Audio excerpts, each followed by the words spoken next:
Welcome to the Outlier Mindset. I'm Dr. Monique Samir. Today I'm going to be talking about something that's been on my mind for a while, which is speaking your mind.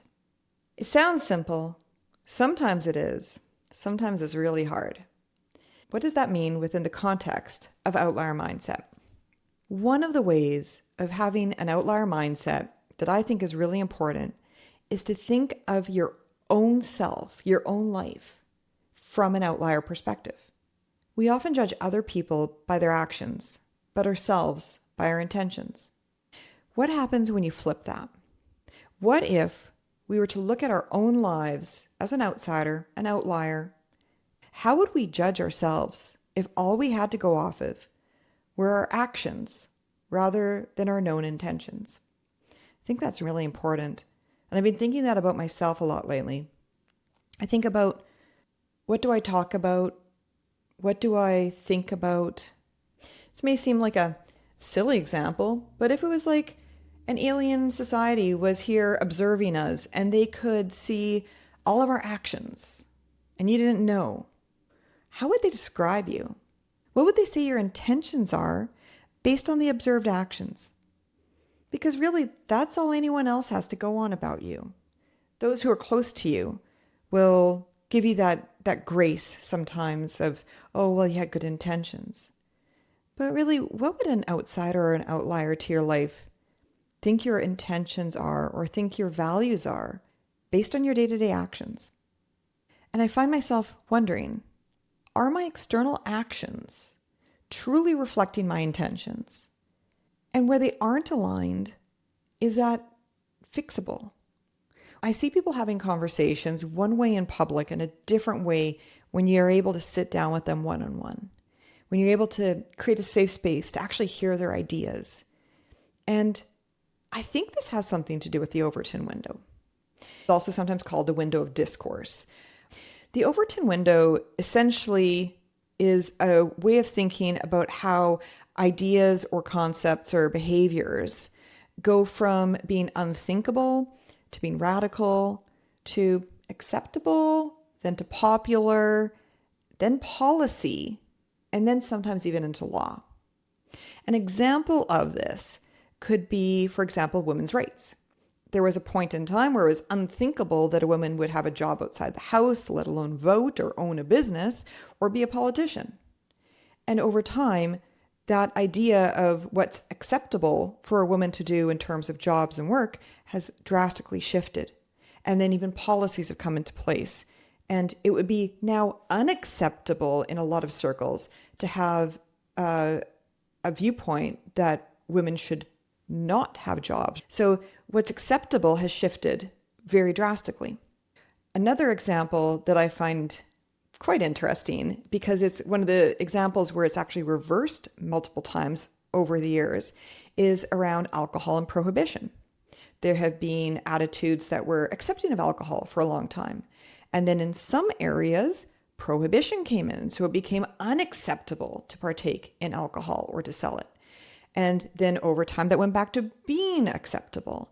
So that's a nice example about how the Overton window can shift not only one direction, it can go back and forth, and it can be very debatable about whether the shift in the directionality is good or not, depending on your point of view. What it does, though, is depending where the Overton window is on any specific topic, is it sets a stage for what's acceptable to talk about. The normal kind of thought around the Overton window is it's a nice happy place in the middle, and maybe there's extreme ideas or radical or unacceptable ideas on one spectrum or the other spectrum on either side of it. That would be ideally where an Overton window would sit, because then the policy would be in the midstream. In reality, though, the Overton window often ends up on extreme parts. Now, even though typically politicians don't create the Overton window or choose the Overton window, they will build policy in order to gain votes. And that sets a policy according to a specific perspective on something, and that normalizes that perspective in order to gain those votes, even though that thought or that way of thinking or that behavior might not be considered acceptable to other groups. And we see this happening in Canada, where I live, but even more so we see it in the news about the United States, where we get this polarization of ideas and opinions, where when a policy gets set in one area and the Overton window gets set around a topic, other people feel like they've become ostracized or that they can't even talk about topics anymore. And I think that is so dangerous, to no longer feel like we can talk about things. And while it would generally seem to be a good thing for policies to develop over time that better reflect the norms and values of a society, it's dangerous when a policy only reflects a very specific group's norms and values. This is, of course, a very complicated thing and very difficult. I'm not saying I have any answers for it, but actually, no. I think the answer is to have more discussions, to have those challenging discussions, to allow conversations to happen that make us uncomfortable. Even as I'm talking about this here today, I find it uncomfortable to even bring this topic up. The idea that there are topics that we can't openly, comfortably discuss for the sake of debate, for the sake of developing deeper thoughts and deeper ideas, that there's a set range that we're allowed to talk about. I'm not meaning to pick on any one topic on which the Overton window has perhaps gotten to be a little bit narrow or extreme in my view. I just mean in general. I see this happening more and more in our day-to-day society. And it's even viewed as a measure of which groups in society are in power, because it says who can talk about what things and what ideas you're allowed to express without being viewed as an outsider. And I think that in today's day and age, I would hope to have the Overton window becoming more broad over time, to allow broader conversations, which is what we should be seeing with the internet and social media, where you have the ability to talk and interact with people of so many different ideas. And instead, we're seeing a narrowing of an Overton window in public discourse, in day-to-day in society. But then we're seeing another effect happening where there's almost become multiple different Overton windows in different small groups. And you may hear about things like echo chambers or tribalism happening amongst thought groups. And as someone who is a scientist, I think about how important it is for us to be able to have open conversations with people who have different viewpoints than us. In fact, I find my own personal ideas become better developed by having conversations with people that I don't necessarily agree with. My mind to try to understand their viewpoints and, in reverse, try to better articulate my ideas and thoughts to someone who may not share that same lens or the same background experience that leads me to my conclusions and opinions. So I find myself thinking, where can we have these conversations today? Where are the safe places to broaden those discussions? And one place traditionally has been in universities, where debates would happen and broad ideas would be discussed. And there's some really great literature out there around safetyism in our discussions and this desire to not speak about things that may be triggering to others. And while I agree we need to be aware of others, we still need to talk about the hard things. We still need to have challenging discussions. And we can only strengthen our own ideas if we dig into those uncomfortable spaces rather than constantly staying within a safety zone. I've been mulling this over for a long time, and sometimes I find it easier to put my thoughts in writing than to speak them out like this. And so a few weeks ago, I finally put a post out on my blog, which was titled "The Courage to Stop Living by Permission." And I think this really ties into this concept of our intentions and our actions. Is sometimes we can't fully live to our intentions and our values because we're concerned about the perceptions of others, the acceptability by others. And this fear of being ostracized, this fear of being misunderstood, or this fear of people thinking that we are not good people because we have views that may not fit within a very specific window that is considered acceptable right now. And that gets me thinking about, are we living true to ourselves when there's so much external pressure to fit within a mold? And by no means am I talking about really unthinkable behaviors when you talk about the Overton window, or unthinkable ideas, but ideas that could be considered unacceptable at the moment, or even a bit radical. Not bad, but different.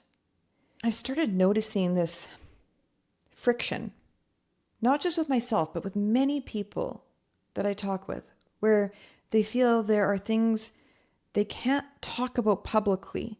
They can't criticize publicly. They can't question things the same way they can when they're in a smaller group or in a safe space where they know they're talking to people who are open-minded and who are willing to consider a diversity of ideas. And it's this friction I feel of wanting to be considered acceptable by society or by their peers or by their work group, and this desire to be true to oneself. And if I may be so bold, it's almost as though many of us have been living our lives for the permission of others rather than trueness to our core of what we know to be true. This realization that many of us, myself included, have lived a lot of our lives seeking approval from others or seeking to be accepted. And there's a point where you realize inside yourself that that might be a conflict. I think growth comes when you start to evaluate yourself and your own actions with the same level of rigor as you evaluate and scrutinize those around you. And I started to realize that some of my actions were based more around ensuring acceptability or approval from others. Many people, myself included, believe that they are pursuing goals. And what I've come to realize is sometimes we're not actually pursuing a goal so much as pursuing an approval or permission. And it's external. And over time, when you start to really rigorously look at your actions in the same way that I would scrutinize someone else's, I realize that those actions don't always match my intentions and my values. And I find myself frequently saying somebody needs to do something, but I am somebody. And it can be difficult to break out of a mold. It can be uncomfortable. I'm not talking about anything extreme here. Just talking about living more true to our values, speaking up about things that just don't seem right, questioning policies that don't make sense, that don't seem to benefit. But if you were to speak up about it, you might not get that acceptance from others. People might look at you a bit weird. You might be described as an outlier. And so this is why I also struggle with finding my words here. I find I'm playing this dance of being acceptable and permissible. And it is so difficult to change the things that we fear. It's a good thing, I think, for humans to want the acceptance of their peers, of their society, of their group. The challenge is when that no longer serves you well. Are you with the right group of people? Do you have the right workplace? I guess I'm working on figuring out, how do you change the mold that you're in? I wrote an article about it recently on my Substack, And somehow it's easier to get my words written on paper than out of my mouth. And I think that does have something to do with this Overton window where we have begun, it seems that we're lacking safe places where we can share our thoughts and question things. And posting the blog, it's something that I had written and rewritten so many times. And there's nothing inflammatory about it. Okay? It is pretty darn tame. But I talk about the impetus to be true to ourselves and to consider how we move forward when a framework or a mold hasn't been serving us well anymore. And I've done this a few times in my life, and it's hard. What I think it comes down to is about figuring out, do I fear losing acceptance and the acceptance of others on being socially normal within that Overton window? Or do I fear not being true to myself? And so I have deeply squirreled on the topic of actions and intentions. But I hope that's helpful. I hope you found it interesting, perhaps a little bit challenging. And I hope you'll have some tougher conversations because of it. I hope you'll consider what is it, at least I know I consider frequently. And I give myself this self-check of what is it that I'm afraid of? Am I fearing a disagreement? Am I fearing some form of social rejection? And do I fear those things more than fearing being dishonest about things that I know I've experienced or that I know to be scientifically accurate or factually true just because they don't fit into the current Overton window on a topic? Of course, we all need to pick our battles. We need to decide whether or not a certain discussion is worth the effort. But there's a point where I have to wonder, do I fear that disagreement or that potential social rejection more than I fear being dishonest to myself, being weak, perhaps becoming resentful, or even complicit in things that I know are not right? And so that's what I wrestle with. And more, I work on speaking up. Of course, we all have to choose our battles, figure out where to put our energy. But I know as I wrestle with this, I know I'm going to be examining my own actions with scrutiny and evaluating whether they match my intentions and what I know to be true. And just getting better day by day, building that strength, building that trust and that belief in myself, and letting my light shine. I hope you will too.